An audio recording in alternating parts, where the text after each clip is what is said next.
Hello and welcome to Conversations with the Voice of Reason. I'm your host, Benjamin Boyce, and today's conversants are Helena and Michelle, both of whom are female detransitioners. I've had Helena on several times before and Michelle on also, and in this conversation we talk about the process of detransition and then the process of transitioning out of being a detransitioner, what life is like on the other side of going through this entire process, and then also getting involved in the political discussion, and then just trying to be a real person. This is just a real conversation with two lovely, real women. Here is Michelle and Helena. Hello. Hello, conversants. Hello, comrades. Yes. I like your, is that a Christmas sweater? Yeah, they said I couldn't wear it before Halloween, but after that, I'm good to go. So It's a festive holiday sweater. You can wear it whenever there is a festive holiday, none in particular. oh yeah, anything festive and holidish. Yeah. Holidays. Have you two spoken yet before? Yeah, Yeah. on Zoom a little bit, but not in like a formal podcast. Oh, we're formal now, huh? Mm-hmm. Informal podcast. I'm gonna have to up my game then. Okay. So Michelle was talking about her travels, and and you were in New York speaking on behalf of the Republican Caucus of college students. Not on behalf of, but I was basically speaking to like their board and whoever showed up to the meeting. The room was like sort of like a small classroom, and the capacity was only like 30 people. And because I was sort of like noted as like a controversial speaker, they had security present ahead of time. There were protesters there. We saw them as we were coming in, and then we saw them all file up the stairs, as in they were going to all go into the room. But actually, I think only a few of them were allowed into the room at the end of the day. They said the room had at capacity. There were a couple of chairs empty, but I think they were sticking to like the numbers just to keep everything from not becoming too disruptive, I think. So the talk went fine. Nobody chanting in hallways or anything. They went outside. And so... What were they protesting? Were you a detrans fascist? Is that what they're calling you? From what I heard, there was rumors going around that this was a transphobic talk. I think it was just advertised as me talking about my transition and detransition. So I don't know whether that was because they looked me up or something, but they were handing out they had a handout with them that was just is like a fact sheet on gender affirming care that is literally from the HHS. So it was like, as I said, it's government propaganda, but they were handing that out apparently outside of the talk. And then chanting stuff like "I am trans and I am happy." So good for them, I guess. Mm-hmm. Nothing says happy like yelling it in people's faces. Yeah, they certainly didn't sound happy.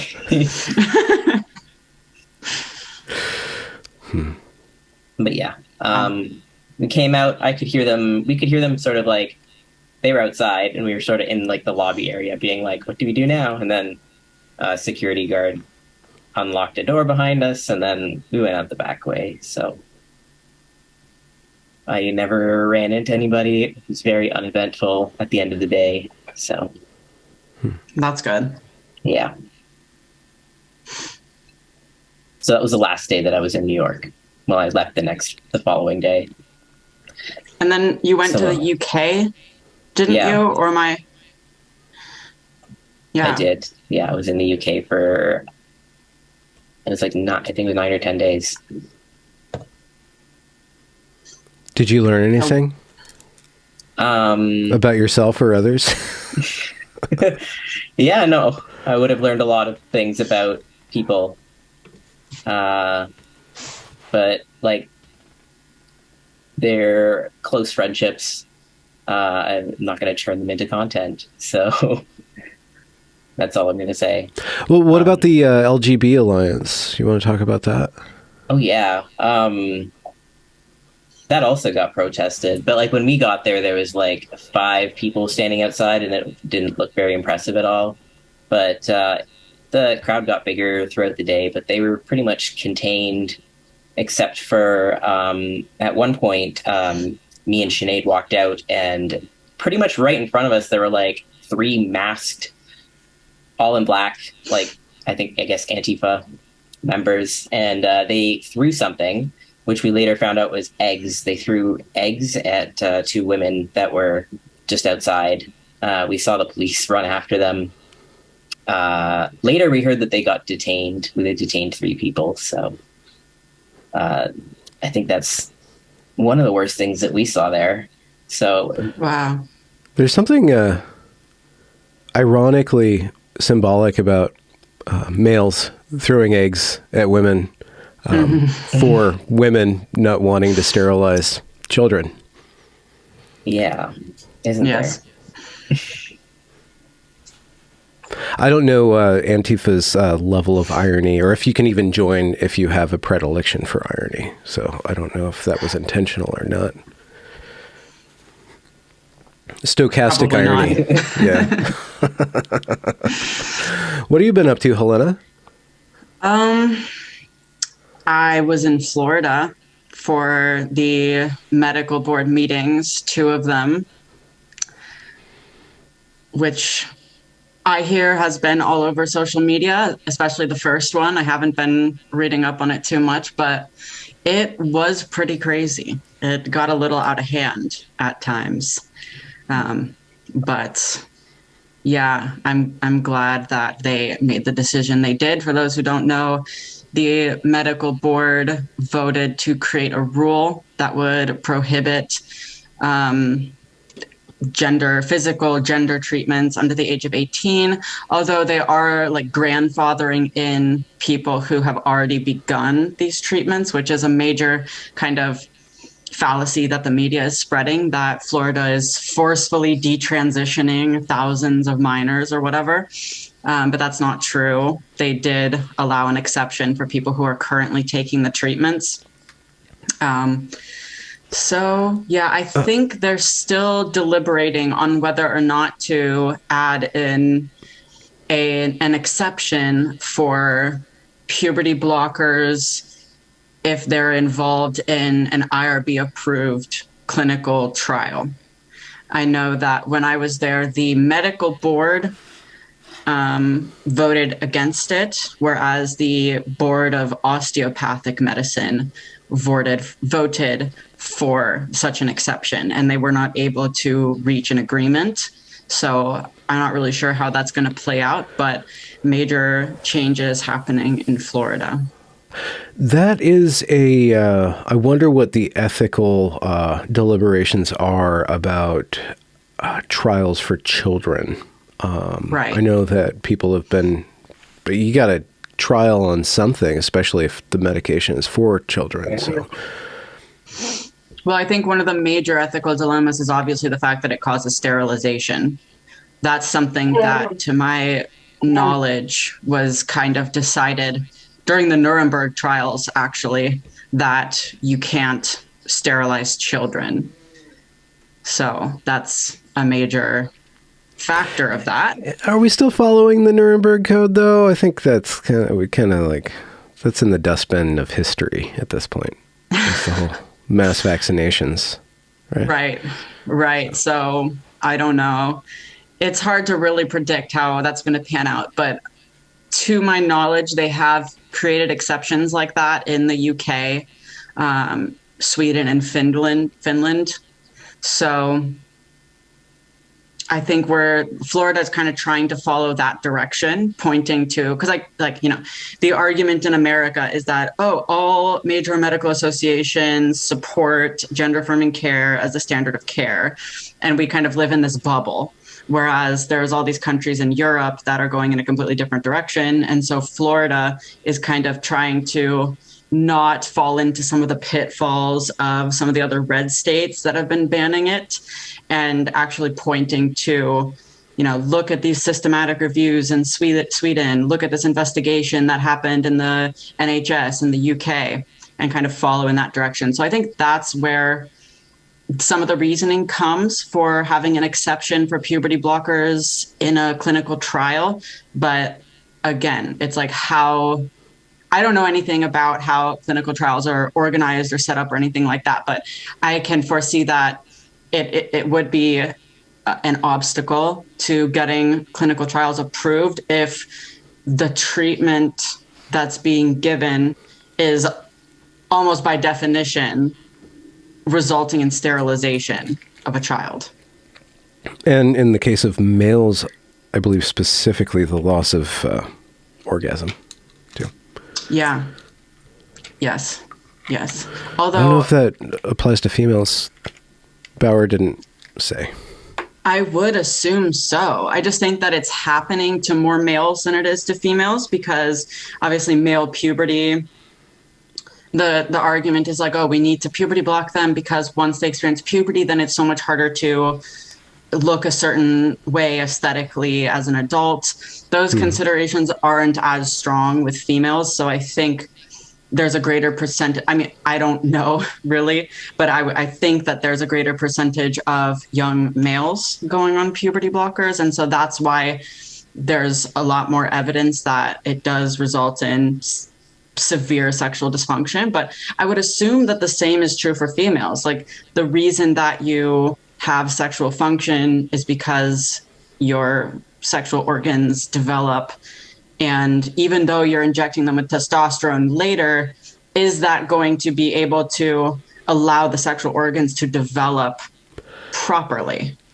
Well, obviously properly not. Aside, but I do know that testosterone does have a direct effect on the clitoral development in a positive direction, let's say. Right, but that's only after a person has gone through a natural puberty. We don't really know if there might be different considerations if a young girl has not gone through a natural puberty that has allowed her internal organs to develop. Mm-hmm. So there might be a difference there. Yeah. But I don't think they have enough information on that in the same way that they do with young boys. And Michelle, was the LGB Alliance, was that just kind of a conference, or did it have anything to do with the law in Britain or consciousness awareness raising or something like that? What was the kind of overall purpose? They seem to be talking about a bunch of different topics. There was about politics and about healthcare. Obviously, we had Richie's presentation on like the Detrans perspective. So they were I think they were sort of covering all the bases. I spent a lot of time more mingling outside and just like hanging out with people rather than really listening in on a lot of the talks. So that's sort of just my understanding of what I saw from like sort of like the overview. So. And what was some of the crazy things that happened, Helena, at the hearings? Well, did anybody pour pee on themselves? No, nobody poured pee on themselves, and also nobody got bitten. Is that a thing that's happening? My dad sent me an article. Apparently, some Republican at a campaign rally for someone who's running in Michigan. I forget her name, but apparently this Republican organizer got bitten by a protester, and they're pressing charges. All right, the biters are out there, I guess. Right. So thankfully, no one got bitten. So no pee, no bites. Did not escalate to that point. But yeah, at the first one, it's the turning point that really made it go out of control was when a father went up to speak, give his testimony, and we were given 3 minutes. Everyone got 3 minutes to give a testimony. It's very difficult to tell your life story or a complicated story in 3 minutes. And this father, his story was that his young adult daughter committed suicide shortly after receiving a mastectomy. And so his testimony was basically saying, like, this isn't the cure. Like, my daughter believed that this was going to give her a happy life. And clearly there were some much deeper problems going on. And when his 3 minutes came up, he kind of kept speaking, and the board let him go for like 5 seconds, and then they told him, like, you need to wrap it up. And he kept speaking, and then the activists in the crowd started kind of heckling him and being like, they were shouting, time, like, your time's up, be quiet, sit down, and other stuff, like heckling him about his family, like saying stuff like, like, you killed your son, stuff like that. And this father understandably got very emotional, and he kind of started yelling back at the activist, and the activist stood up and started yelling at him, and he was really upset. And security actually ended up kind of pulling him out of the room. And then one of the activists claimed that he had a gun and was going to shoot up the meeting. And one of the lawyers there on our side had to go to the police and be like, that's not true. He's like, he doesn't have a gun. That's completely made up. He did not have a gun. But it was just that kind of chaos that instigated from this father. He did break the rule by speaking over his 3 minutes, but it was really like clearly a man who was in a lot of emotional pain. Apparently his daughter had only passed a few months ago, and it was just a totally unnecessary situation. Like, just let the board deal with it. Let them, enforce the time, because they were. And after that, it just became more and more like, people would go up to speak, and the activists would just be heckling them during their 3 minutes, saying all sorts of rude things and screaming. And by the end of it, well, not by the end, eventually they ended up cutting off the public comment period, which we knew was going to happen. This is another thing that the media was strongly misrepresenting. So the meeting was supposed to last until 1 p.m. It was from 8 a.m. to 1 p.m. And sometime around like 12:15, they cut off the public comment period because they still had to have time to discuss and make a vote by 1 p.m. And so they didn't really give us information on when the public comment period would end, but we knew that it would have to end sometime before 1 o'clock because they still had to deliberate and vote. And so around 12:15, they cut off the public comment period. It happened that the people on our side kind of got to go in one block, and we got, I don't remember how many testimonies we got, but maybe like 6 to 8. I don't know.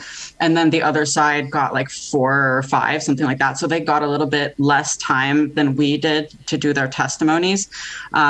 So they consider this very unfair. We're accusing the board of rigging it, all that kind of stuff. And they got really out of hand, started yelling, chanting stuff like, "You have blood on your hands, you Nazis," and just making a ruckus. And so security shut down the whole thing, made everyone leave.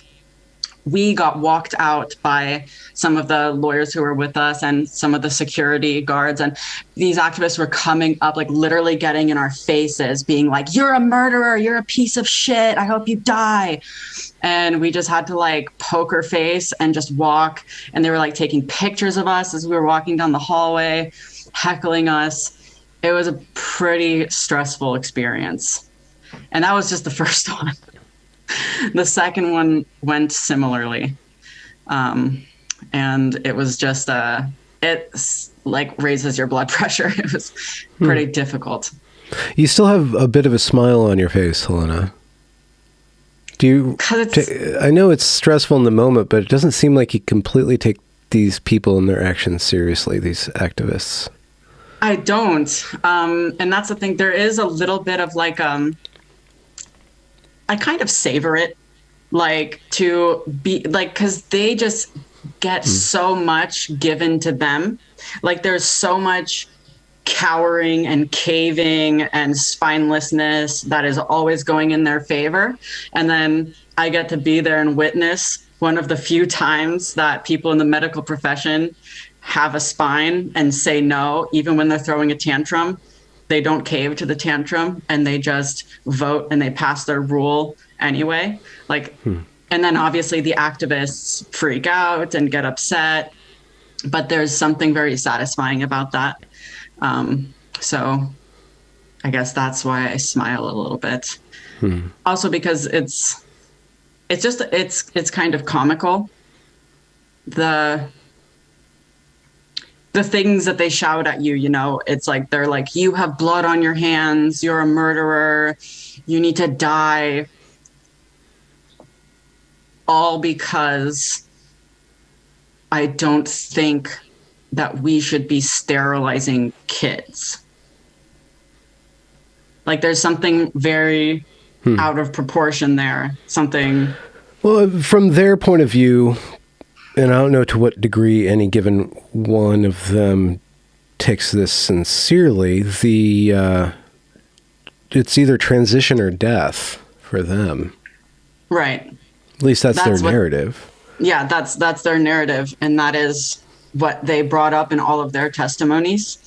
Their entire thing was based around the suicide idea, even though at the first meeting, they had experts come in from both sides, and the experts who were kind of on our side or took a more critical view or a position against the gender affirmative model were actually talking about these suicide claims and, you know, why that's not, you know, there's all sorts of reasons why that's not a very accurate way to look at this. But it's like, then they just get up and say the thing that has just kind of been debunked, if you will, by the experts in their testimonies. And with that 3 minutes, what was the essence of your testimony? Just, you know, the bare bones facts of my transition and detransition. There's not much more that you can get into in 3 minutes, but yeah, stuff most people who follow me have already heard. Yeah.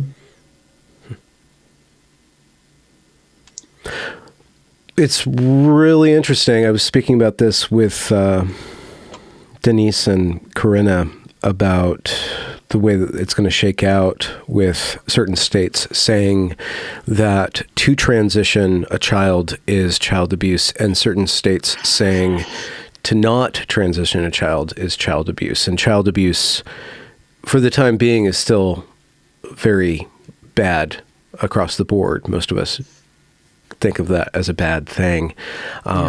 So we'll see how that plays out. If California is being a sanctuary state for the transition of children and Florida's not being, that there's nothing stopping families or kids themselves from running away from home, going to California, getting all they want done. And who foots the bill? Probably the state of California, which is one thing. The population moving back and forth to get the care that they want or need, and then how the federal level is going to shake out. Because, you know, crossing state lines to get your boobs cut off is kind of questionable, or to not allow somebody to cross state lines to get their boobs cut off or their balls removed. Let's just say, to be a little bit graphic, but that's kind of what it means. Gender affirming care. We'll see how the feds either regulate that or don't regulate it. But I don't know how it scales up. Yeah, that's a very complicated thing. I don't think that passing laws that criminalize parents are the right move. And it's not because I don't think that it's child abuse. I do think that it's child abuse. However, I think that this is being enabled by the medical industry. These parents wouldn't be able to do what is being done. These parents wouldn't be able to consent to these things on the behalf of their children without the medical industry. And as long as it is the standard of care in this country, I don't think that there's a ground to criminalize parents for doing something that, like they say, every major medical institution is telling them that they have to do, or else their child will kill themselves. Yeah. I don't think these parents who are doing this are innocent. I think that they have a responsibility to not do this to their child. And I think it's extremely concerning that parental instincts are either being overridden by this ideology, or these parents are maybe truly like the munchie moms. I think that there's some percentage of them who are like that, who they're doing this for their own social status. So I do think that there are some parents who are very much at fault. I don't think they're innocent, but I just think it doesn't make a lot of sense to be criminalizing parents for doing something that every major medical institution in the country is telling them that they have to do, and that they're abusers if they don't. So I just don't think that that's it. It just seems like a very uninformed and non-strategic way to solve this problem. And I think that's kind of a problem with Republicans in general, that it's like they kind of, it seems like on like the reactionary Republican impulse is to just kind of like see something, go, I don't like that, and then just try to like smack it down with a hammer. Whereas I think the kind of Florida-esque approach is a little bit better, because maybe at the end of the day, they'll achieve the same thing in curbing or eliminating child transitions in their state. But they're going about it not by going, I don't like that, and smacking it with a hammer. They're recognizing, okay, our institutions are captured. There's a lot of corruption going on. We need to start changing this by building an alternative reference for people to be able to make the case that this is wrong. And I think that's what they accomplished by having the Attorney General look into it and investigate it and come up with like their review, or I don't know what it's technically called, but they did like an investigation of the evidence and found that it's experimental. There's not a lot supporting it. And so I think that is building up a foundation to be able to oppose this in a more informed and strategic way. And that's so much more attractive to me than, frankly, people who have been sitting in Congress for decades, who have been ineffective for decades thus far, just, trying to legislate something away, especially by criminalizing parents without taking in this context of everything that's going on in the institutions. It's just crazy. Mm-hmm.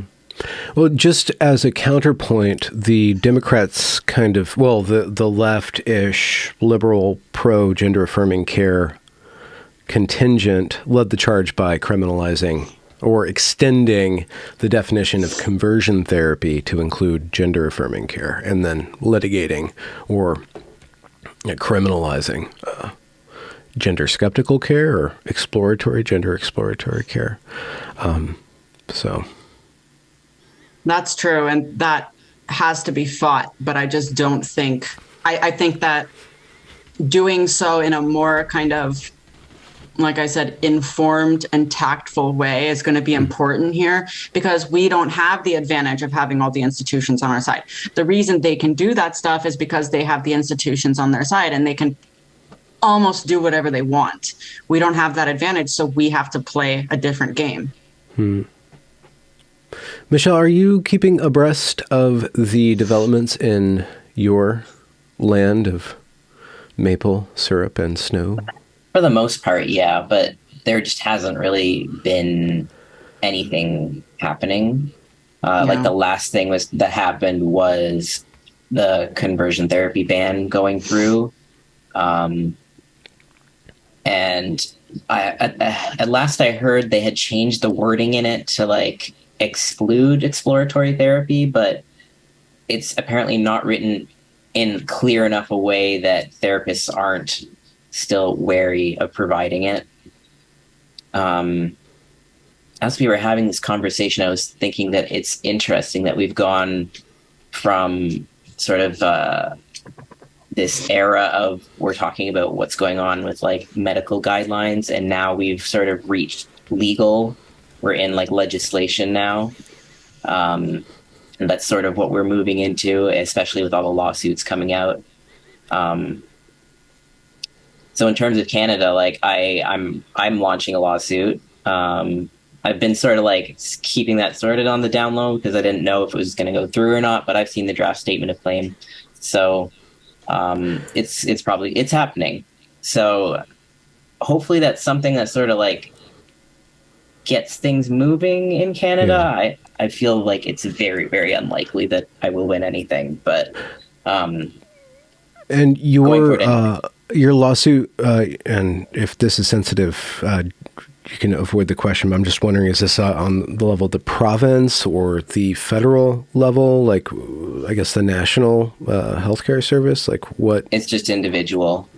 So I think the way that medicine is socialized in Canada is different than the way it is in the UK. It's almost like we're private and then publicly funded. So, but anyway, suing doctors, therapists, surgeons. Okay. So, yeah. So individual providers, which means that the providers are being covered probably by their hospitals, right? Yes.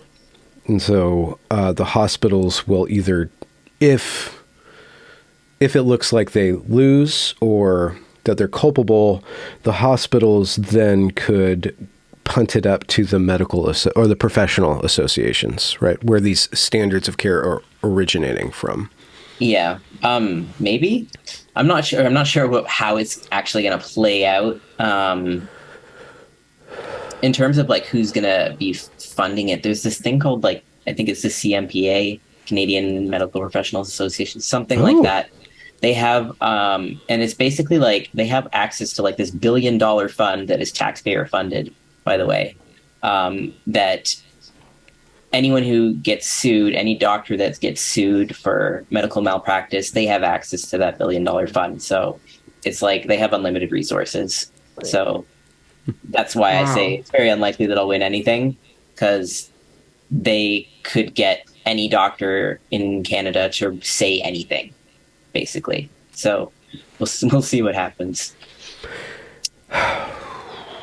So I'm totally an idiot when it comes to legal stuff, but I'm just thinking if they have infinite resources, because over in the UK, they have a CAS review, or the review that's kind of drilling down on gender affirming care within the Tavistock and kind of breaking up that gender nexus specifically for youth. And we'll see where they throw that across the country or whatnot. I wonder how Canada, their ethics boards and their standards of care, or, you know, the interface between government legislation and the medical associations and the medical doctors themselves, how that whole nexus has to be, where the pressure points are to change things, or at least just to make doctors more aware of the negative consequences of so-called gender affirming care and be a little bit more wary of that. Yeah, and I have no idea who it is that we talk to.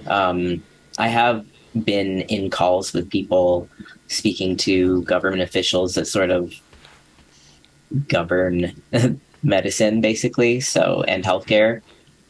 So we have made some attempt in certain regions to try and change things, but I mean, I've never spoken to like actual medical professionals about this before. Mm-hmm. It's always just like third parties. Yeah. Do you feel like there's any real like opposition to this in Canada?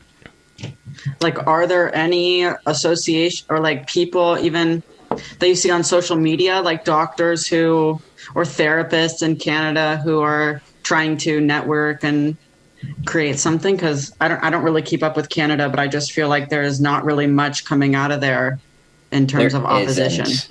There, like, in terms of like organized opposition, not really. Yeah. We do have groups, and like are keeping in contact. There's networks happening basically of specific people that include like therapists and doctors and stuff like that that are around, but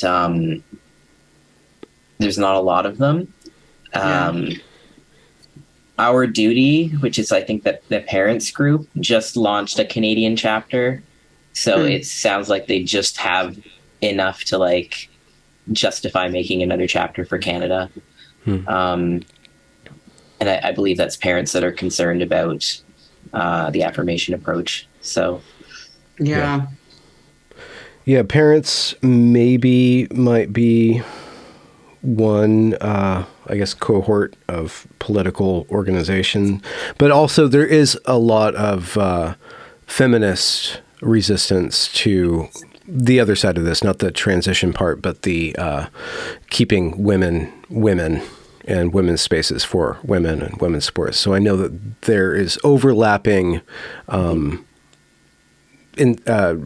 desires from the Detrans and from the women's groups and stuff.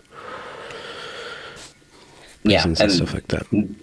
From what I know, there's a lot more women's groups in Canada than really anything else that has to do with like parents or detransitioners or anything that's specifically. Yeah, it's mostly women's rights groups. There's a ton of them. Yeah. What is the political climate up in Canada? What are you guys most concerned with? Because we're having this election today. Well, for the next month or so. Voted today. So we have a whole cultural thing going on with fascism on the rise and democracy being smashed by people voting.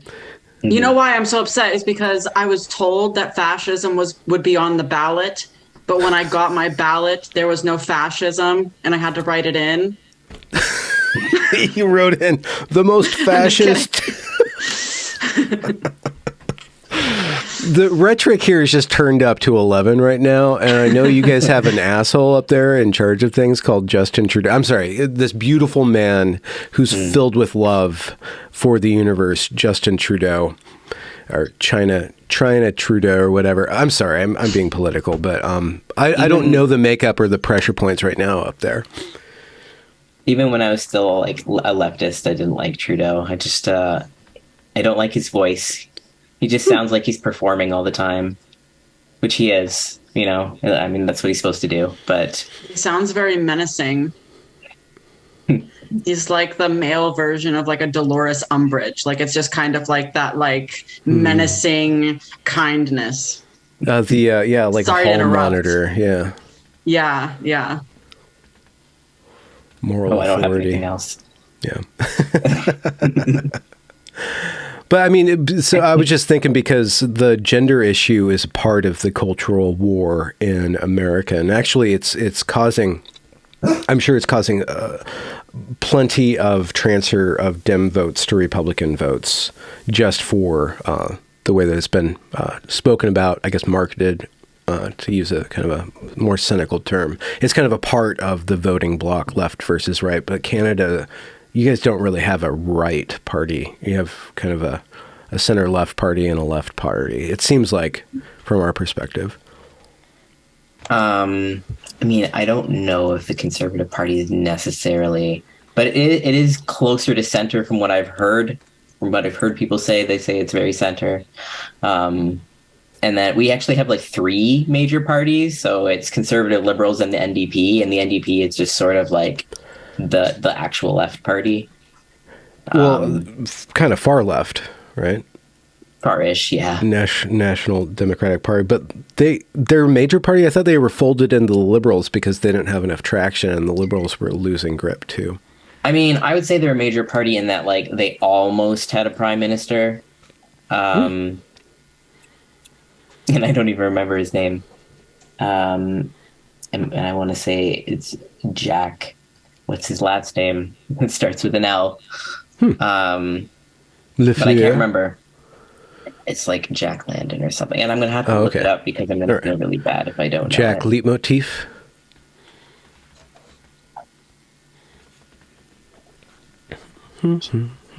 Leighton. Oh, I'm so bad. Oh. So Jack Leighton. And so I would say he was sort of almost prime minister, and then he died of cancer, unfortunately.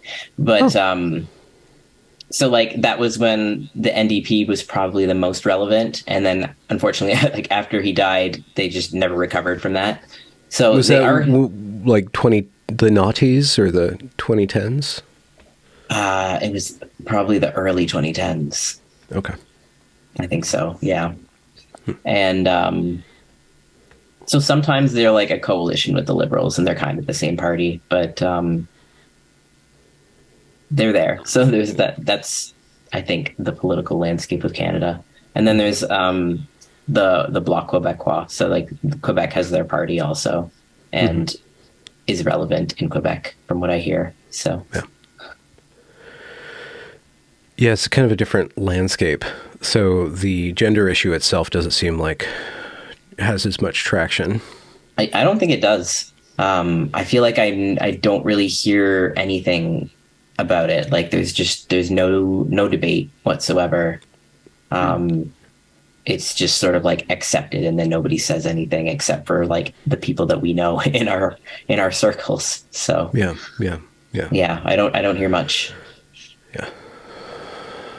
Do you ever talk to like, sorry, do you ever talk to like normies about it? Like just bring it up, or they bring it up, and then you get to talking and you realize that they actually had a lot of questions? Or is it like they're all kind of really on board? Most recently, I spoke to my neighbor about me detransitioning, and we had literally never spoken about it before. And that is like the closest I've had to having like a conversation with normies about it. And they knew what trans was, but they had no idea that detransitioners existed. So that was a fun conversation. But at the end of it, like they believe the same as me, that there's just male and female, and they were just sort of like, okay, but we don't care how you live your life, but also there's only male and female. So Yeah. in that sense, just having that one conversation, it was like, okay, so that must be what most people probably in this area think. Yeah. I think from what I gather, the political like stifling is worse in Canada than it is in a lot of America. Like, I mean, I'm not Canadian. I've never been to Canada, but just You got stuck in an airport gather, for a day or two.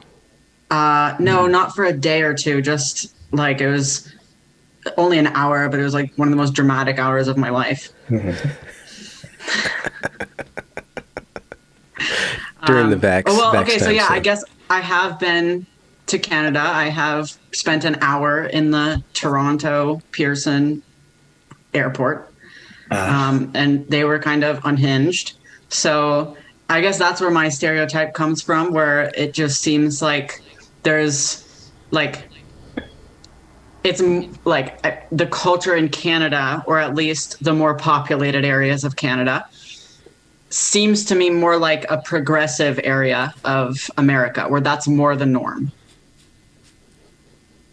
And so it's more difficult for people to question, just because the social stakes of that are a lot higher. I don't know. That's my impression. When I was in New York, I was told that it's pretty woke in New York City. And even just like walking around, I heard someone behind me use the word genders. So I was like, But I imagine that it's similar to like living in Toronto. So I think similar level of wokeness, we can say. Yeah. Just for geopolitical curiosity, if you can inform me on this, how's your winter and your energy looking like up there? I guess we're all in North America, so we're not looking at the same situation as Europe is with the energy problems and stuff. But I know that the policies that Trudeau's government wants to chase are energy independence and taxing carbon and tightening down on the economy and making it more and more communist or centralized, let's say. Are you guys doing okay up there? I have no knowledge about this whatsoever. Okay. So. All right. Just curious. We'll see how it goes. So I have you both on. I want to hear you guys speak with each other, if you want to, about your overlapping stories or whatever you guys want to talk about with regard to transition, detransition, womanhood, dewomanizing, rewomanizing, any of that stuff. I'm really interested in your guys' like, well, kind of your personal stories and how they might overlap, or if you guys have any conversations that you guys had that you want to bring public and explore more on that level. Well, I think both of us have kind of like, we've experienced, you know, the most crucial parts of our detransition experience a couple years ago, if I'm getting that correct, Michelle. Mm-hmm. So I feel like one reason that I don't really feel connected to the word detransitioner all that much anymore. Because I just feel like, despite the fact that there are still, you know, psychological and physical effects that kind of still linger with me, emotionally, I feel very different than I did a couple years ago, where it was really raw and I was really upset and I was really hurting and I really just didn't know if my life would ever, you know, be okay.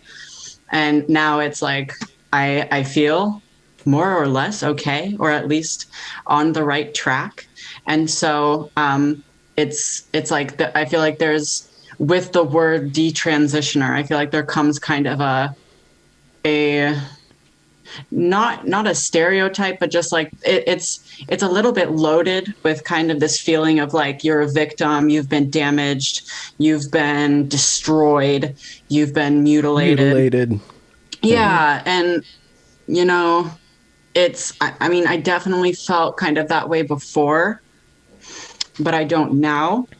And so, I don't know, I feel maybe, Michelle, we could just talk about like, you know, maybe things that are relevant now that we've kind of both lived a few years since that crucial point where I don't want to put words in your mouth, but I would imagine that it definitely felt worse a couple of years ago than it does now.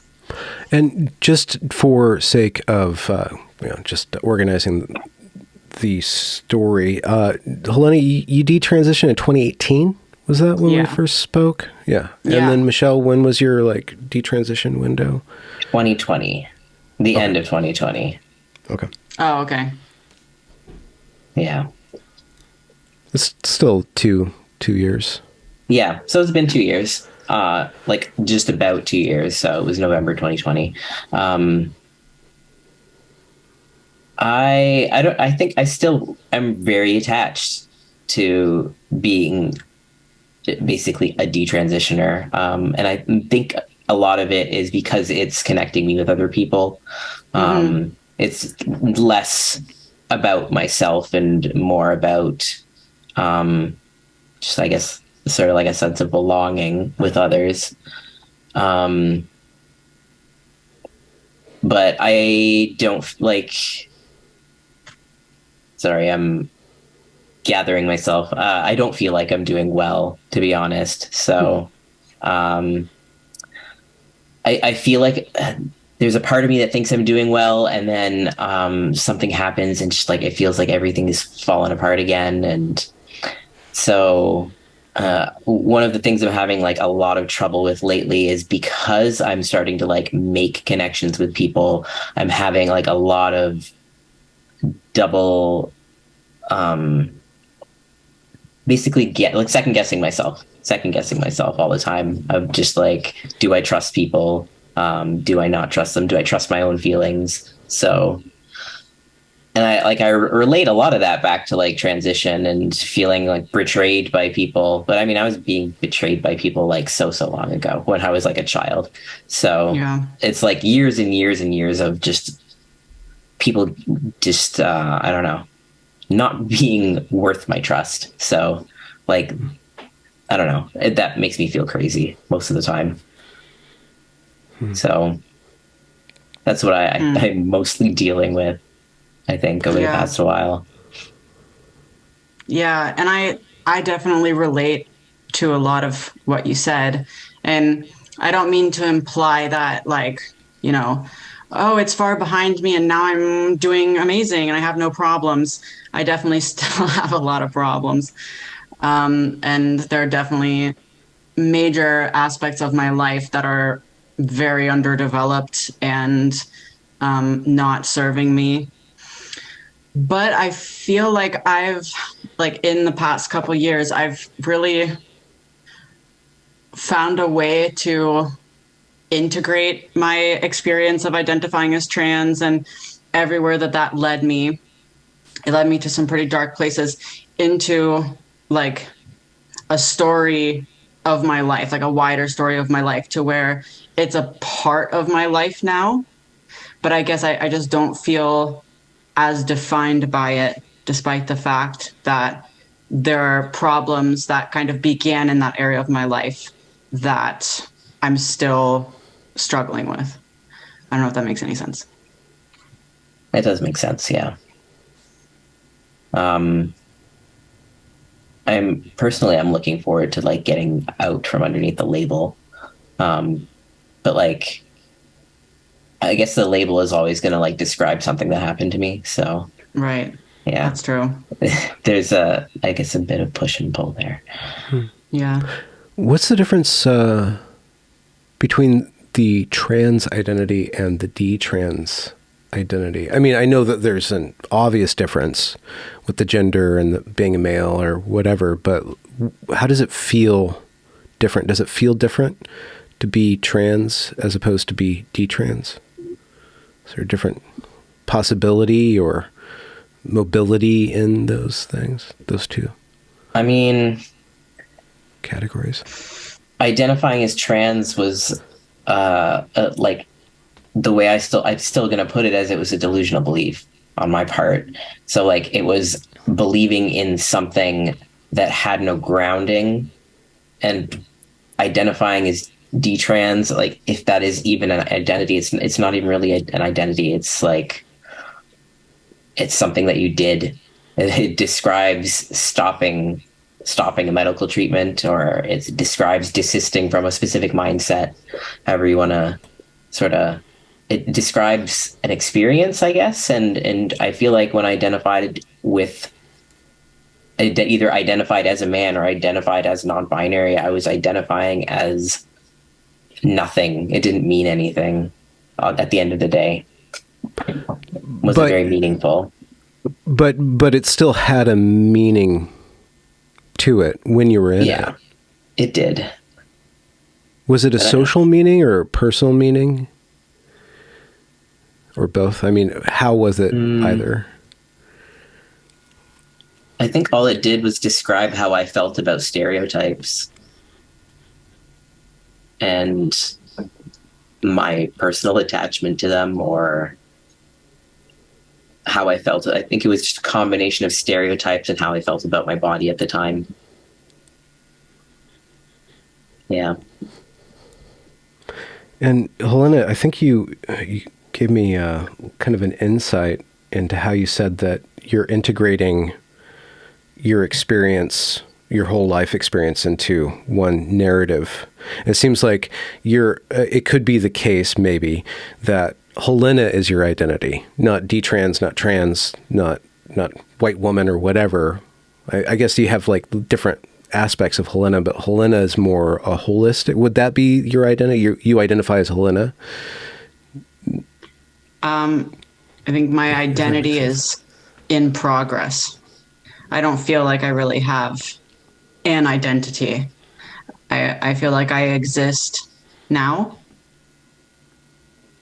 but I struggle to kind of I struggle with the concept of like identity, like what is an identity? And I don't know if maybe this is just developmentally appropriate for my age, that I just like don't really know who I am. And that's kind of still, I still require more life experiences to develop that within me. But yeah, when I identified as trans, it just felt like that was 100% of me. And then when I detransitioned for a while, I felt like that was 100% of me.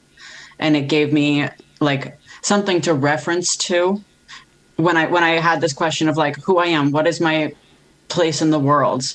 How do I relate to other people? How do I relate to myself? What are my, goals, long term, short term? It gave me something to just easily reference back to.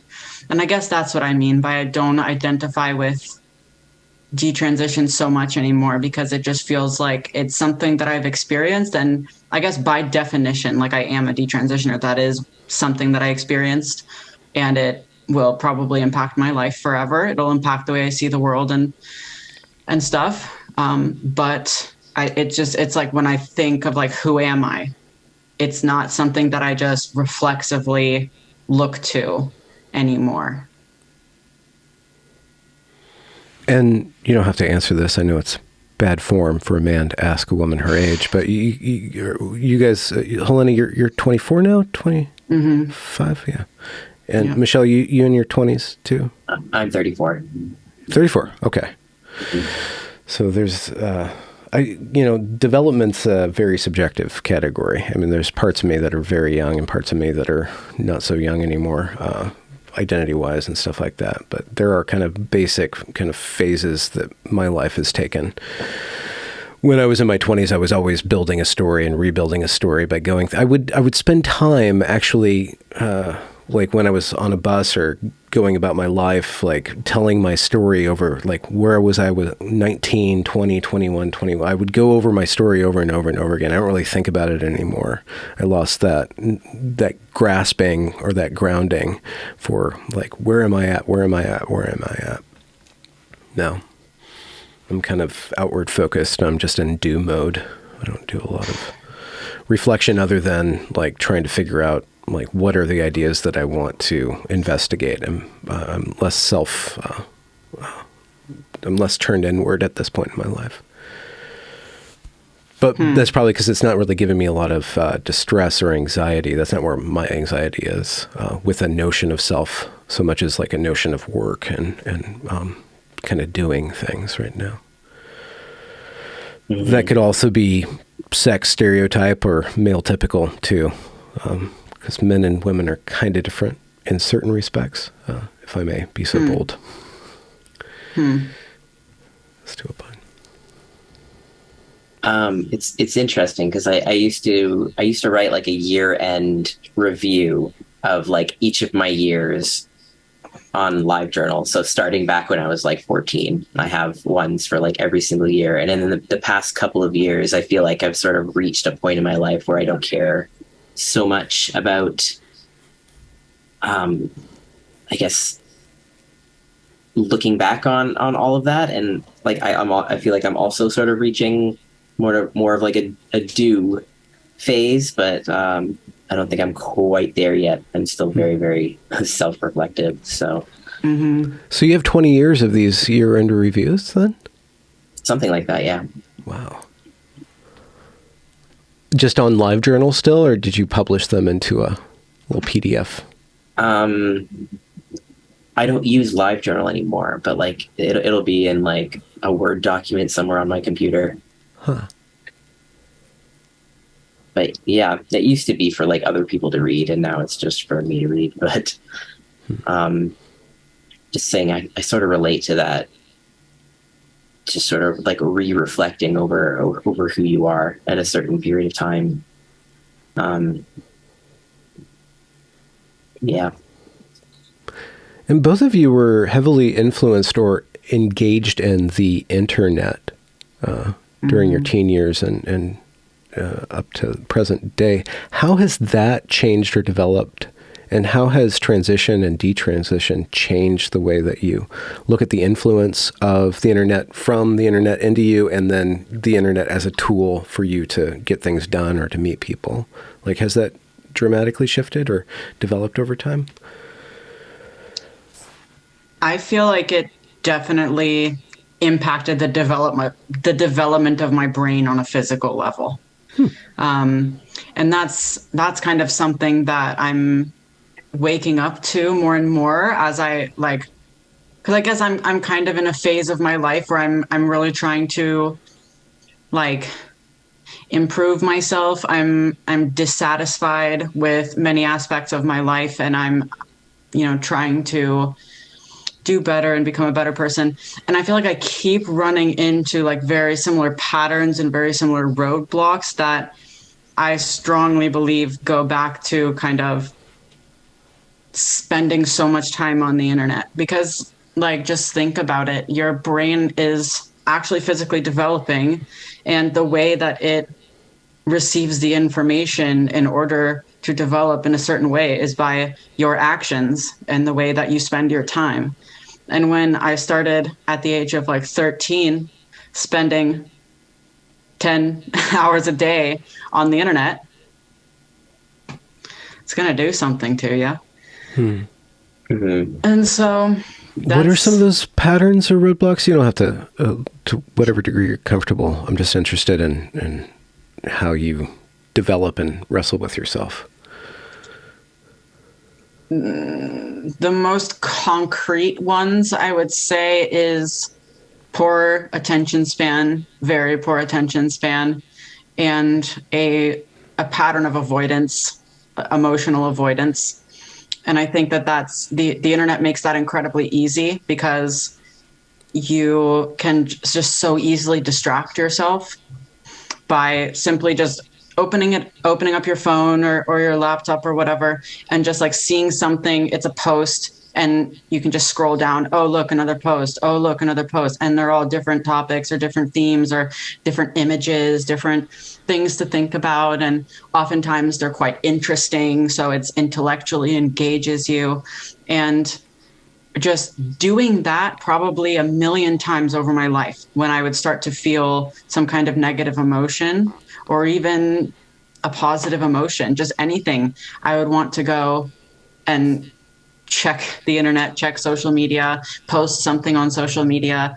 That I think has a profound effect on your ability to perceive yourself and just sit with yourself. And yeah, I don't think it's good for you, but I would say those are probably the most concrete things. And also the social aspects, for sure. I think when you're an adolescent and you're supposed to be developing socially, but instead of doing that, you're again sat on your bed looking at Tumblr or Twitter or whatever, TikTok, I guess they look at now. It's like, I think that you're missing crucial developmental things, that it's not so easy to just stop doing that and go interact with people.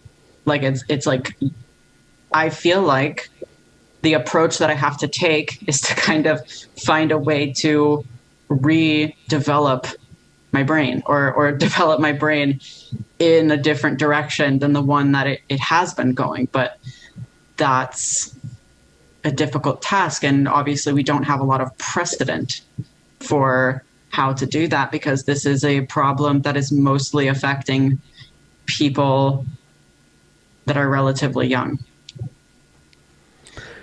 So this year for you, Helena, you did a Tucker interview. That was in the past spring, early spring, wasn't it? Or late winter? Something like that, yeah. And then you kind of took a hiatus, a couple hiatuses from, you're very engaged in Twitter, and you had a lot of engagement too on Twitter. And I saw you kind of unplug from that and actually put your body across the world and travel and go out and do that thing. How has that been for you? I'm sure you're still processing that, but it seems like a major kind of like gear shift to go see your land of origin and go find a beau with the accent. Yeah. I mean, the reason I kind of stepped back from the internet was because I realized that I absolutely hate attention.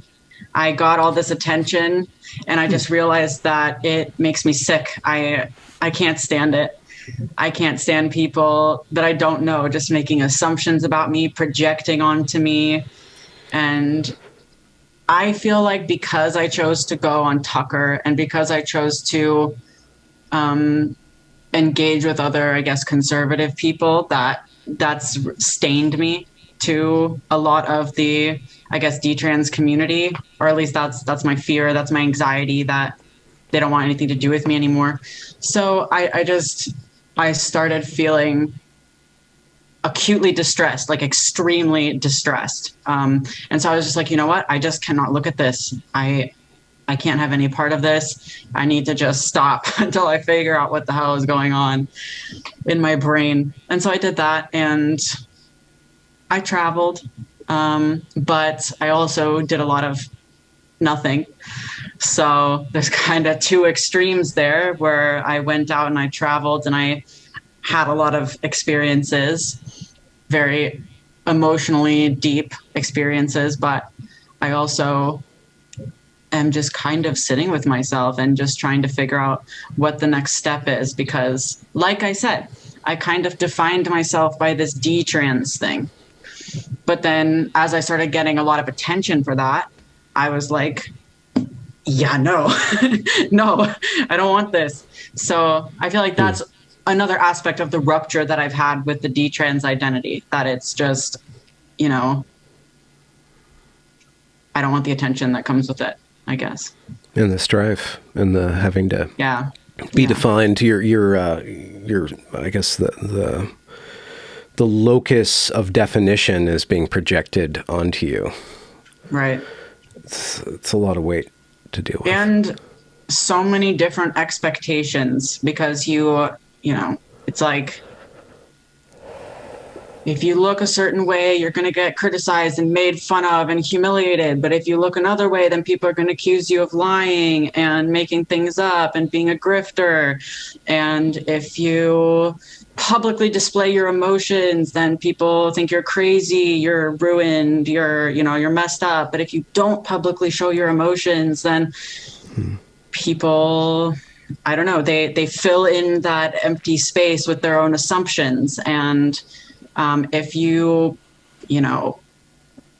talk to conservatives, then you're evil, blah, blah, blah. If you don't talk to conservatives, then you're bad at strategizing and you're not making a difference and all this stuff. It's just like there's so much wrapped up in that. And it's just like, it's too much. I think that I'm thankful that this is happening 4 years after I made the first decision to detransition, because I feel like if this had been happening, if this political climate had emerged 3 years ago when this was all extremely raw for me, and I know that back then I cared just as much as I do now, I would have wanted to participate. I would have wanted to put my views out there because I really deeply care about this topic. I think I would have been really, really hurt by the way that all of this attention that this issue is getting right now is just imposing and projecting all sorts of nonsense onto people who really are, a varied group of people. I wanted to avoid using the D word, diverse group of people, but it's true. We're just people, but I think that there's so many angles that this climate is not letting us just be people.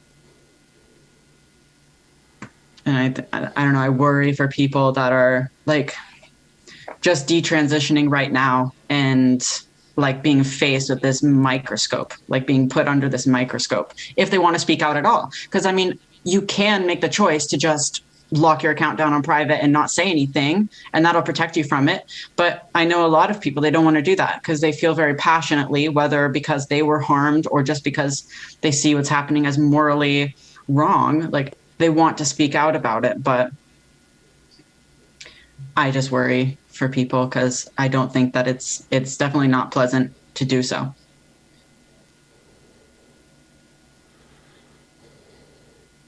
Yeah.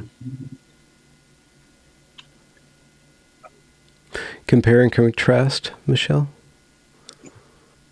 I mean, I interviewed you, I believe it was a year ago. Was it this year or was it the end of last year? I should have looked that up beforehand.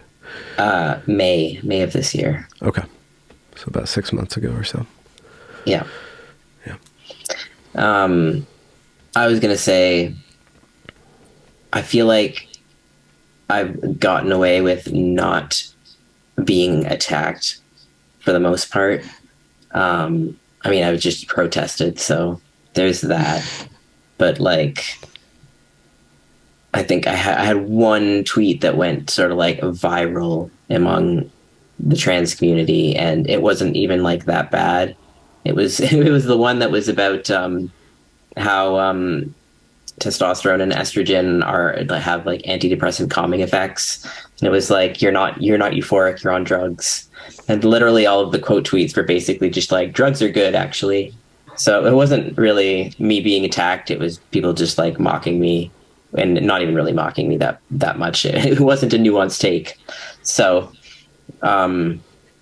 like I feel like that's the worst that I got, which was like a few people among those quote tweets were just telling me to kill myself.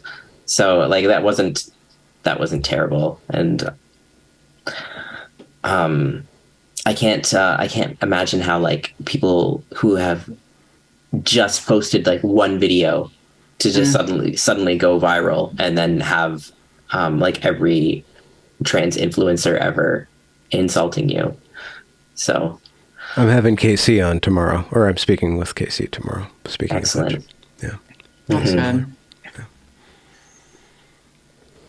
Yeah, that situation really, that was upsetting to see. Like, it's just like, you think that you understand like how low people can go, because like I personally have been there. Like I've been in like that mentality where I you know would have taken offense to someone detransitioning, but wow, it's just, like the cruelty is just unbelievable, because she wasn't even saying anything about, you know, whether or not transition was good or bad or anything like that. She was just like, here's my experience.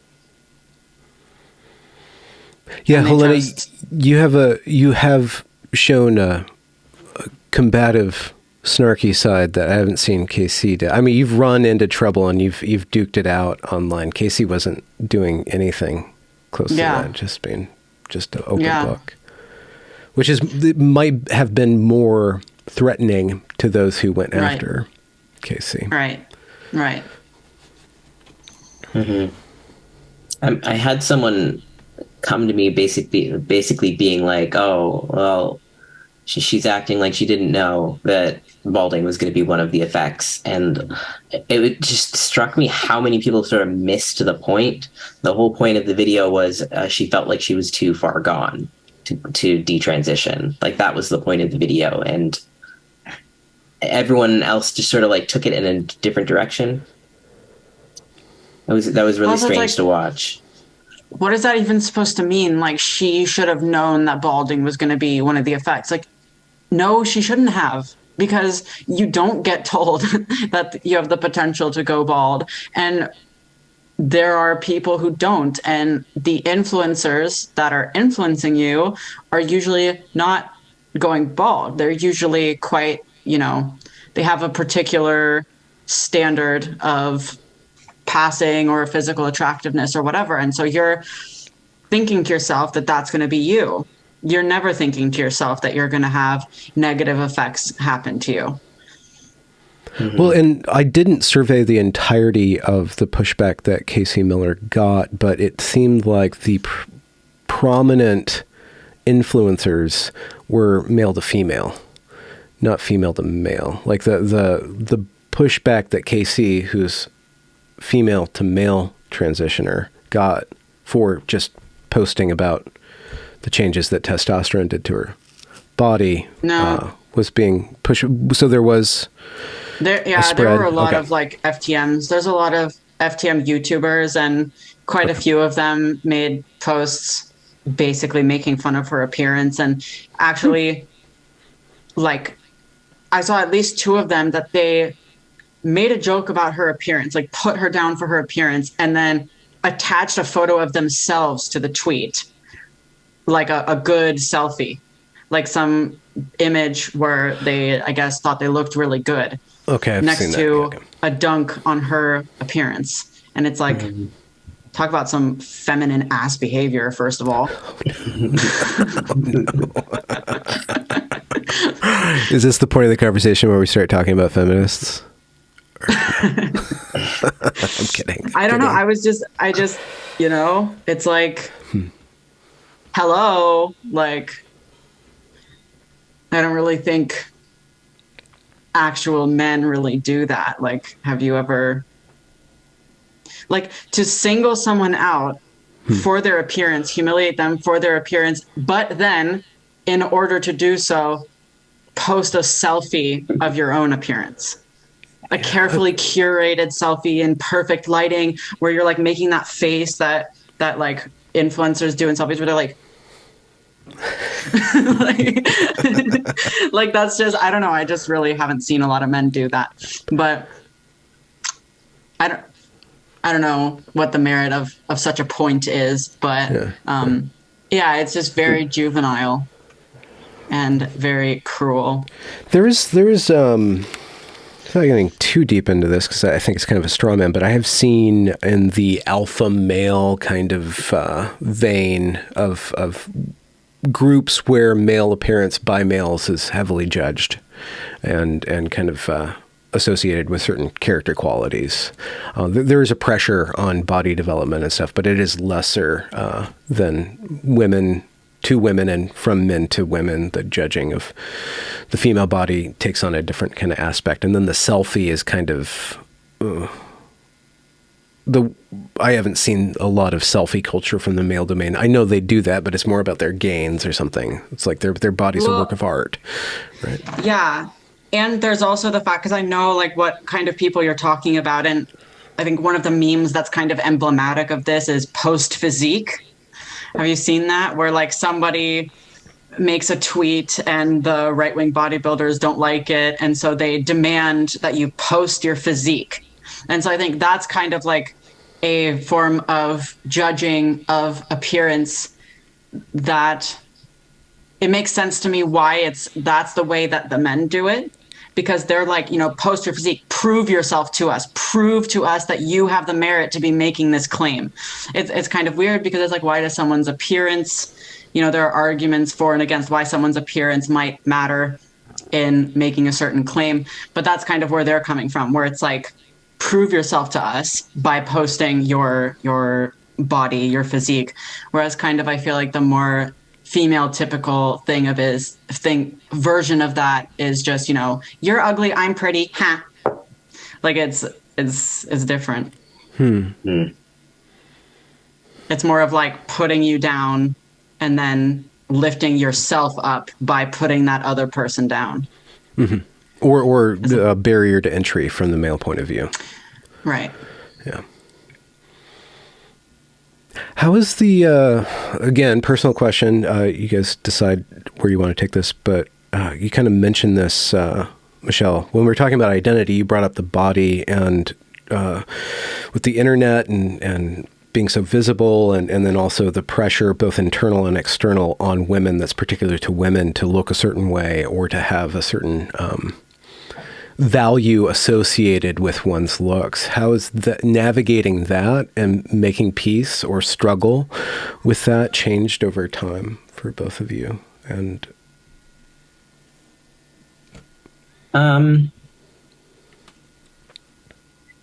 I guess sort of the whole process of detransition is like over time seeing myself in a different way, like especially because I had, and like I used my hair in like one post that it's just sort of like, it kind of marks the progress of my detransition because I shaved my head like 2 months before I detransitioned. So basically, the longer I detransition, the longer my hair has gotten. So, and part of that was me feeling like if I grew my hair long, I was going to pass better. And I found sort of at the end of it that actually it doesn't make me pass better. I think sometimes it does, and then sometimes it doesn't. But the thing is, I don't think it's making me pass as female. I think it's making me pass as, and it's weird to say it like this, as a woman, but I think that a lot of people just think I'm trans. They think I'm a trans woman. So that was the case with my neighbor, for example, who the reason me talking about detransition came up is because she asked if I was trans. And the reason she asked is because I have a low voice. So there's sort of over the past 2 years, like a very slow acceptance of there are probably situations in which I'm never going to pass. So like even when I went to the gym starting a few months ago, like I got directed to the male's change room, and I do use the women's change room now, but that sucked. So I'm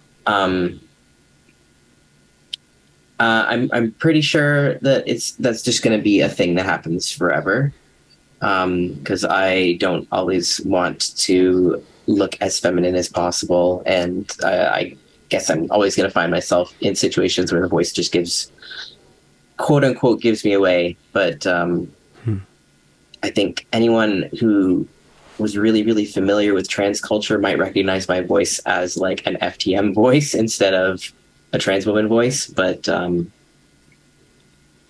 I've never been in that situation yet, so I'd have no idea. When I speak with male detransitioners specifically, to get insight into the male to female transition process, there's this production of the woman. I was watching The Sopranos. I've been watching The Sopranos lately, and it's a mob family TV show from the early noughties. And there's Tony Soprano, who's the mob boss, and then his wife, Carmilla. And Carmilla, she's this New Jersey Italian woman, and she's always holding her hands very specifically. And I don't know if the actress does that. I haven't watched her other stuff, but it's a very female typical in that society way of holding her hands. And actually a lot of the hand movements in that show, there's male hand movements and female hand movements, and everybody's acting that show has this kind of there's a sexual dimorphism in how they hold themselves, how they move around. And when I investigate how a male produces the feminine in the process of transition, I always think about that. Like, do you have to think about how you hold your shoulders? There's all these kind of feminine things that once you start to think about them, you're like, well, how should I hold my hands? How should I do this? How should I do that? So I'm wondering, when producing the male, like, to what degree did you guys sculpt your physicality, like kind of like an actor would, in order to inhabit this character? Was there like a certain physical presence that you had to learn and then unlearn and, to inhabit as part of that? I feel like my solution to this was just to be reclusive. Like, I was like, yeah, it's so much effort to put on the voice and put on the mannerisms and all this stuff, and I don't want to do it. And so I'm just going to work the night shift and just stay inside all day. So it felt like a bunch of homework then. You're like, oh, I have to do all this work. Huh? Yeah. I kind of had this perspective that I'm just going to let the medical procedures sort it out. Like, I'm just going to stay on testosterone, and I'm going to get all the surgeries, and then I will blossom out of it somehow effortlessly, being an attractive, confident, swarthy man. That obviously was not happening, which led to my detransition, but that was my approach to it. Just be a recluse until the medical procedures caused me to blossom. I feel like for me, I felt like the way that I was already behaving was masculine, and like even looking at myself now, that I think that maybe I was a little more delusional than I thought I was. But um so like I felt like I didn't have to put anything on, or I shouldn't have to put anything on. And that reminds me a little bit of like masking and autism, where people who are autistic sort of like put on what they call like sort of a mask, or they're masking autistic traits and sort of presenting in a certain way. And maybe that's one of the reasons that transition is attractive to people who are autistic, because maybe just sometimes, especially women, are really good at just sort of putting on a specific mask or a specific identity and specific mannerisms, I guess.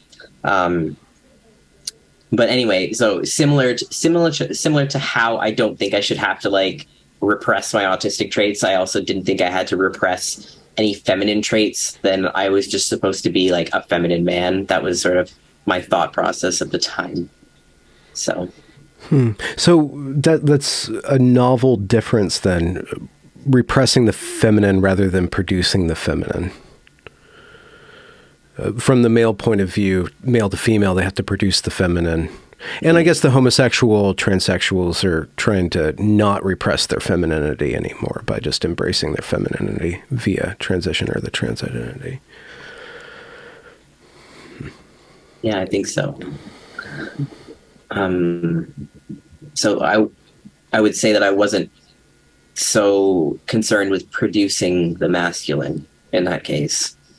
It was more just, I just wanted to be, and I felt like transitioning was going to let me just be. But I keep thinking about, I was at the gym yesterday morning and I told off an old man who was mad at me for sitting on a machine for too long because I got distracted by my phone. And I feel like I went into something very masculine, like just our exchange was him being annoyed with me. But then he was like sort of mocking me a little bit. And then like I got pissy with him. And like as he's walking away, I'm just like, yeah, go walk away.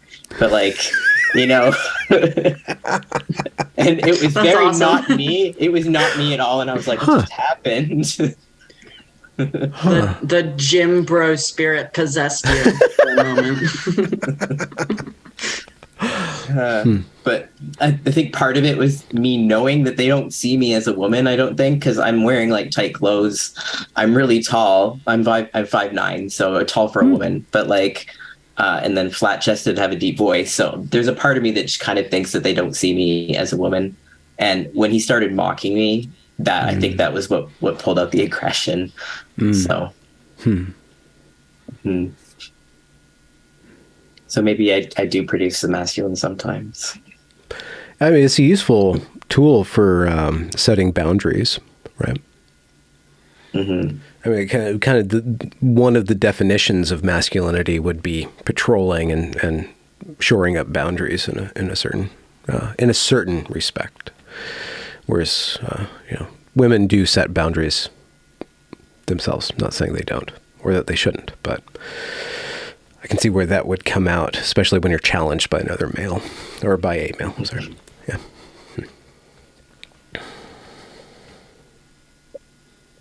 Yeah. So, traveling to the UK, stressful, I know, but did you going out and like going into the world, just like with Helena's going out and going into the world, did that kind of bring up things and allow you to like experience yourself differently? Yeah. Even just like a few days into that, there was it was like a really strong part of me saying, I need to quit advocacy and just hang out with people forever. And like, and so that's what I came back from that trip with, was sort of that whole, I need to get off the internet. I need to get off the internet and just hang out with people. Just people in general, anyone that's just not, I need less screens in my life. So that was sort of what I took away from that trip is that what I said online was like, I felt like I was alive when I was there, and now I feel like I'm just like gone back to being dead inside because I just spend so much time online disassociated. So, I think that's what brought up for me, that whole trip. And what specifically about advocacy are you done with, or that's not serving you? It's like, I don't know. It's just that every single day there's something new. Just new people arguing with each other, and it's not even just advocacy I want to leave. It's just sort of like the internet in general. I just need to get off the internet way more.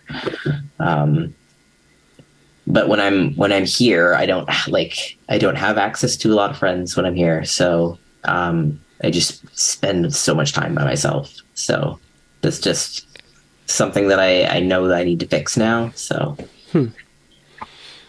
And your work itself is remote too. Yeah, still? I do. Yeah. I do transcription. So they send me work wherever I am, and I do it and send it back. So I'm not really going out into the world except when I go to the gym. So, or I walk my dog. So there's like a little bit of getting out there, but like not making connections with people really. So there needs to be more of that, I think. So. Well, I guess I won't send you my Detrans interviews to transcribe then, but if you're looking for more work, let me know, because I should probably have them transcribed at some point.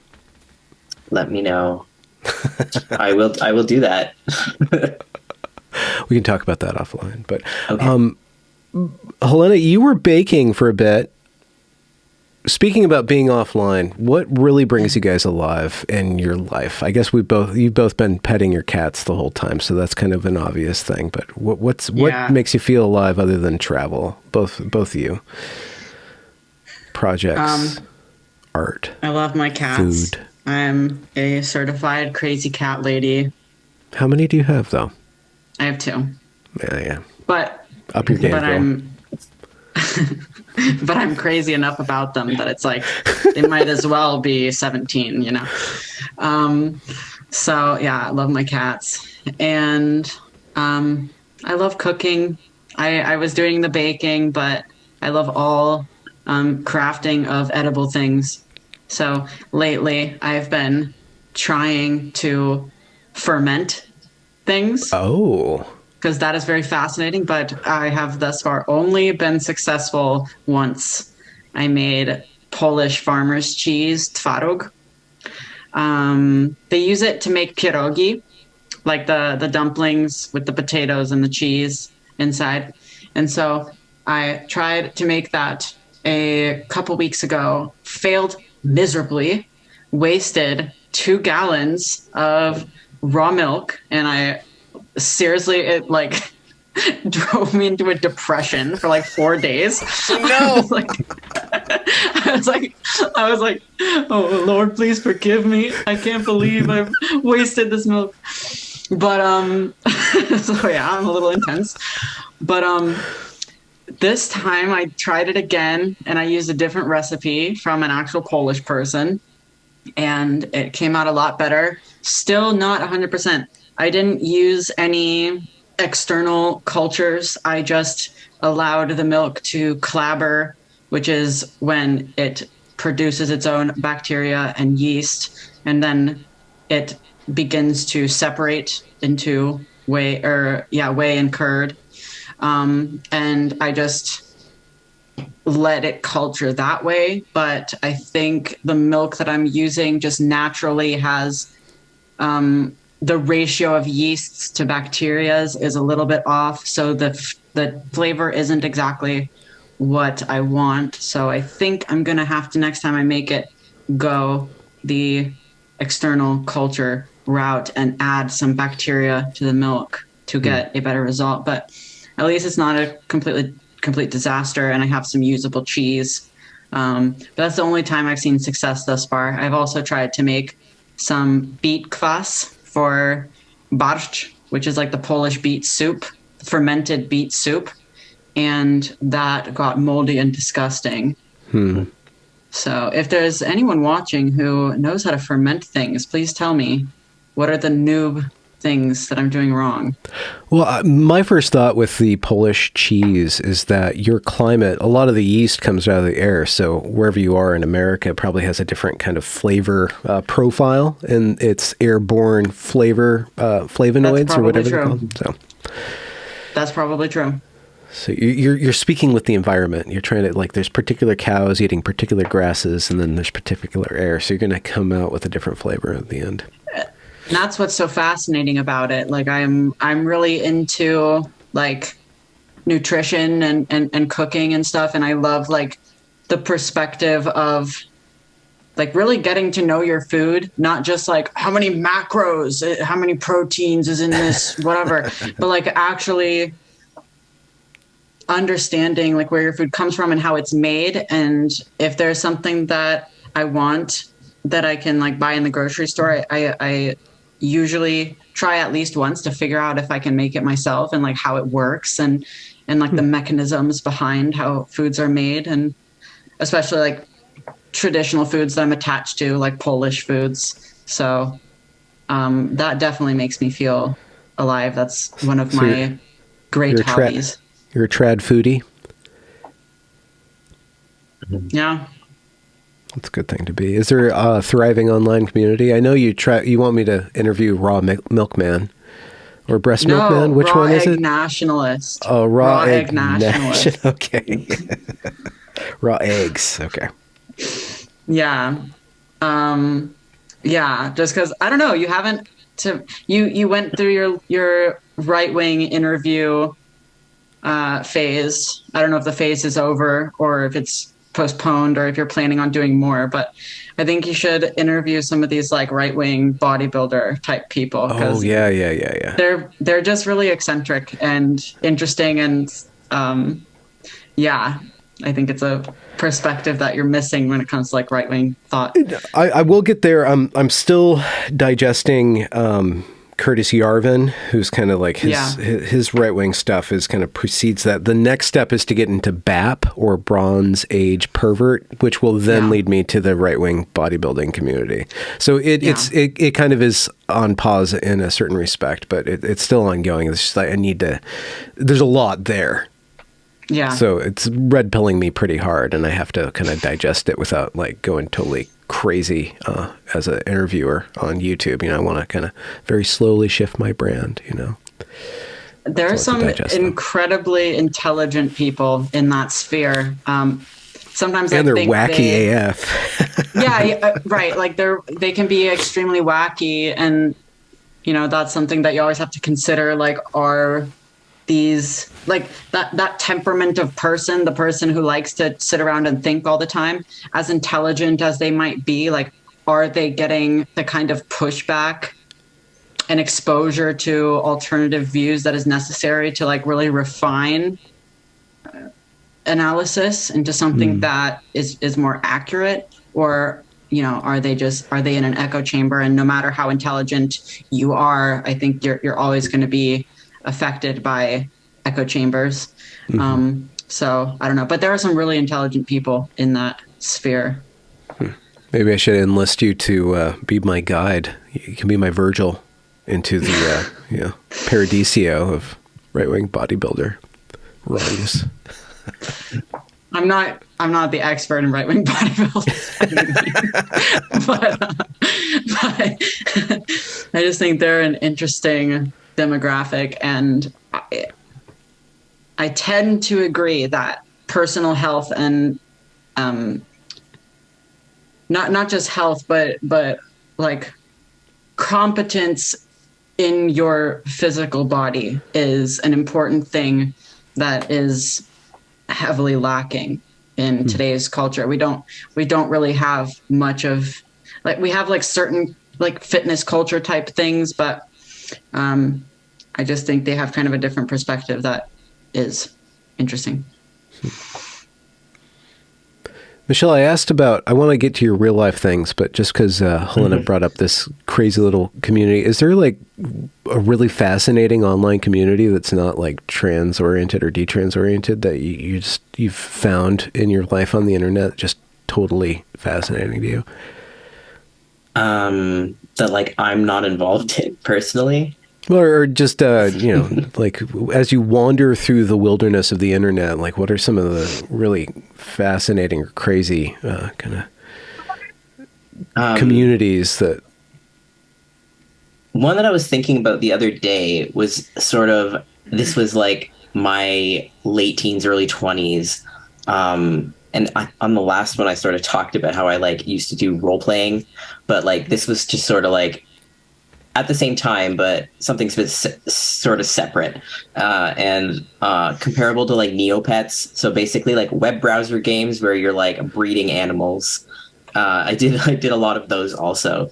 So just like, I don't know. It's a lot of like nerdy young women, obviously. So like I did one of them was called Furry Paws, and it was like dog breeding. So you just have all these dogs in like a kennel, basically, and then you did shows, which is basically just sort of some sort of script that's run in the background, and then I think there's some sort of calculation on like based on all the stats, that's who wins. And I don't know, it's very interesting sort of like weird little niche, I think. So there what was the community or the culture of the people playing the game? Each of them were different. Like, because there were like message boards on each of them, so is a different culture on each of them. And like there was another one called Horseland, which was like a lot older, and that one was just like chaos. It's just like chaotic like preteens basically, and a lot of people like making graphics basically. So like grabbing pictures of horses and then making like, I don't know, like montages? Yeah, that's the word I was thinking about. Not montage, but it's a C word where you like cut out collage. Collage, yeah. Collages of horses with like their names across it, and sometimes like a slogan at the bottom, you know. So it was that's what I think of when I think of sort of just like weird little niche things on the internet. Mine was like web browser games with like owning animals, I guess, which started with Neopets and then sort of moved into like these other niche areas. And there's also one with dragons now called Flight Rising, which is pretty popular. But there's all these weird things about like genetics that they put into the game of like, this color has this much chance of being passed on. I don't know. It's just it's very interesting, I think. Huh. I still think it's very interesting, even though I don't play it anymore. And so that's where I've taken this conversation. I used to play games like that. There was one, like the one that I played the most and became like extremely obsessed with when I was younger was Fish Tycoon. I don't know if you know that one, but it's basically like what you were describing. Like you just breed fish and there's all these different combinations. And I had like a little notebook where I would write down like exactly what I would breed to get like every combination. And I would spend hours playing this game, breeding the fish. So this is so relatable because like I literally did have like a notebook with all of my like dog stats in it where I just like write it down and update it every single day. Yeah, definitely. I loved like games like that, and not just those, but like any like tycoon game. Like I played like the browser games that, just like you said, all of anything where you just like, it's all management. Management and like combinations of things, and you can keep all of this information about what you did to get X result and then keep doing it. And it's really interesting because I feel like I'm not a person who's oriented in that way. Like I'm not someone who's interested in like data or like keeping lists or keeping records. I'm pretty disorganized in like my general life. But I just remember like loving those kinds of games as a kid. Doesn't that translate to fermenting culture though? You're doing all these combinations and taking. Do you have a notebook? True. A fermenting notebook? No. I'm just kind of No, I'm just kind of being casual with it. Like I'm just kind of trying different techniques and stuff. But I feel like this might become something that requires a notebook because I'm very fascinated by it.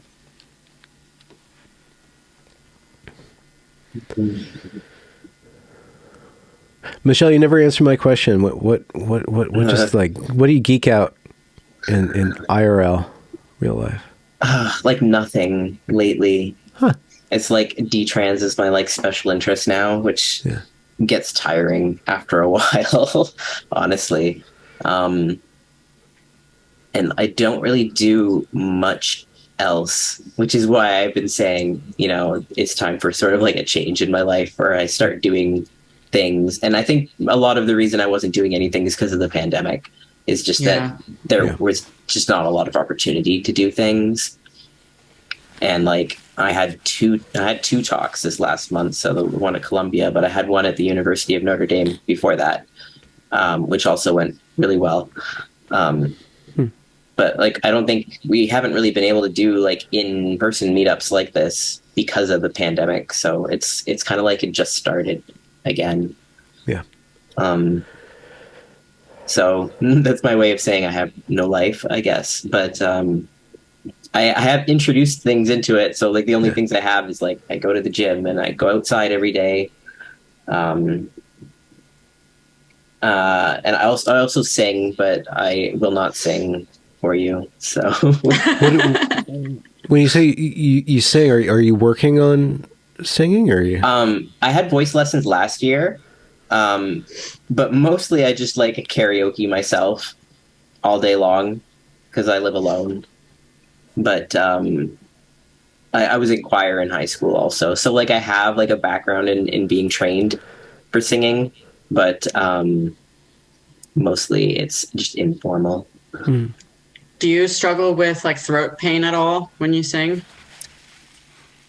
No, it's mostly just I record myself and listen to myself because it's good to humble yourself. But it's mostly just sort of controlling switching from head voice to chest voice, for example. I do feel like my voice cracks when I'm trying to do higher notes, and I prefer to like sing in the range that I'm speaking.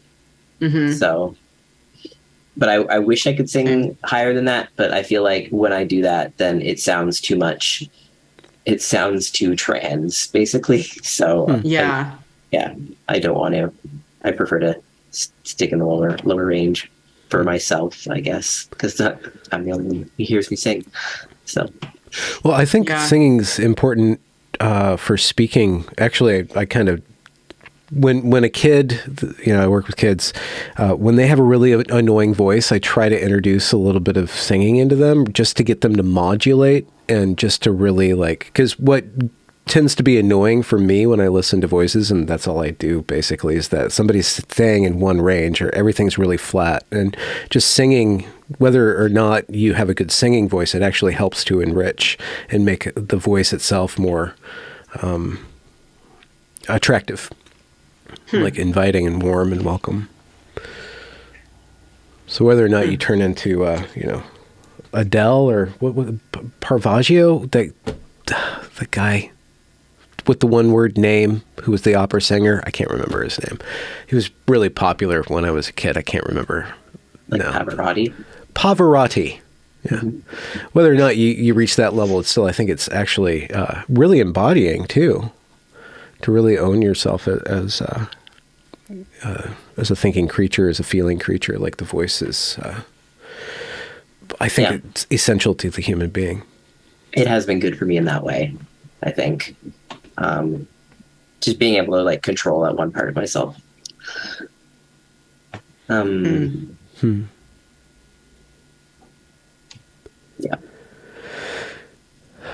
Well, Michelle, Helena, thank you so much for your time and returning, checking in, seeing where you guys are. Helena, again, we've been speaking since 2018, so it's just great to be able to watch you your interests and your focus switch, change, develop. You as well. I hope that I have done my duty in pushing you towards the arms of the right-wing bodybuilders today. Oh yeah. Do they hug good? Have you hugged one of them? Do No, they hug? Is it too tight? Too loose? Is it comfortable? No.